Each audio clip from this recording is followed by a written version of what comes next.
মাদারীপুরে যথাযথ মর্যাদায় পালিত হলো আন্তর্জাতিক মাতৃভাষা দিবস 21শে ফেব্রুয়ারি। মাদারীপুর থেকে আরিফুর রহমানের তথ্যচিত্রে বিস্তারিত প্রতিবেদনে।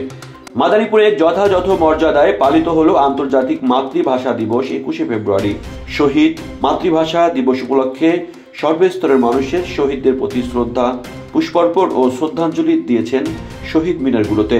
এ উপলক্ষে মাদারীপুর জেলা প্রশাসকের আয়োজনে মাদারীপুর জেলা সরকারি কলেজ মাঠে বৃহস্পতিবার 12টা 1 মিনিটে ভাষা আন্দোলন শহীদদের প্রতি শ্রদ্ধা নিবেদন করতে মাদারীপুর সরকারি নাজিমউদ্দিন কলেজে অবস্থিত শহীদ মিনারে প্রথমে ফুল দিয়ে পুষ্পার্পণ ও শ্রদ্ধাঞ্জলি দিয়েছেন মাদারীপুরের জেলা প্রশাসক ইয়াসমিন আক্তার, জেলা পুলিশ সুপার, উপজেলা প্রশাসন, মাদারীপুর জেলা সাংবাদিক ইউনিয়ন, জেলা পুলিশ প্রশাসন, মাদারীপুর র্যাব 8, মাদারীপুর জেলার বৈষম্য বিরোধী ছাত্র আন্দোলন, স্থানীয় সরকার প্রকৌশলী এলজিআরডি, মাদারীপুর জেলা মুক্তিযোদ্ধা সংসদ, জেলা বিএনপি, জেলা যুবদল, কৃষক দল, মাদারীপুর আইনজীবী সমিতি, মাদারীপুর নার্সিং ইনস্টিটিউট, জেলা সিভিল সার্জন, মাদারীপুর জেলা ছাত্রদল, মাদারীপুর জেলা পরিষদ, মাদারীপুর যুব উন্নয়ন, জেলা কারাগার, ফায়ার সার্ভিস, মাদারীপুর নিরাময় হাসপাতাল, জাসস, মাদারীপুর জেলার ডক্টর অ্যাসোসিয়েশন, জেলা শ্রমিক দল,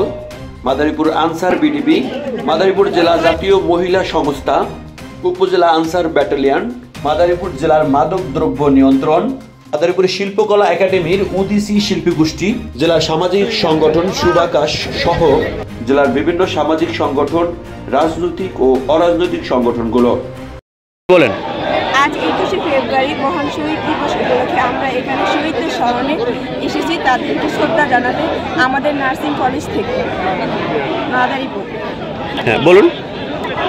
আমরা জানি 1952 সালে কিভাবে আমরা আমাদের মাতৃভাষা বাংলা পেয়েছি, কীভাবে আমাদের ভাইয়েরা বাংলার জন্য রক্ত দিয়েছে, তাদের সেই রক্ত যাতে বৃথা না যায় সেই জন্য প্রতি বছর আমরা 21শে ফেব্রুয়ারি মাতৃভাষা দিবস পালন করি এবং তার সাথে শহীদ দিবস পালন করি। তাদের স্মরণেই আমরা এই শ্রদ্ধাঞ্জলি দিই প্রতি শহীদ মিনারে এসে। এই বছরও তার ব্যতিক্রম কিছু নয়, এবছরও আমরা তার জন্য এসেছি মহান শহীদদের স্মরণে তাদের শ্রদ্ধাঞ্জলি দেওয়ার জন্য।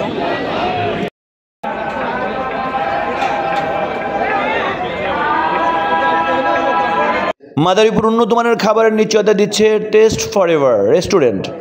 আপনারা দেখছেন বাংলার নিউজ।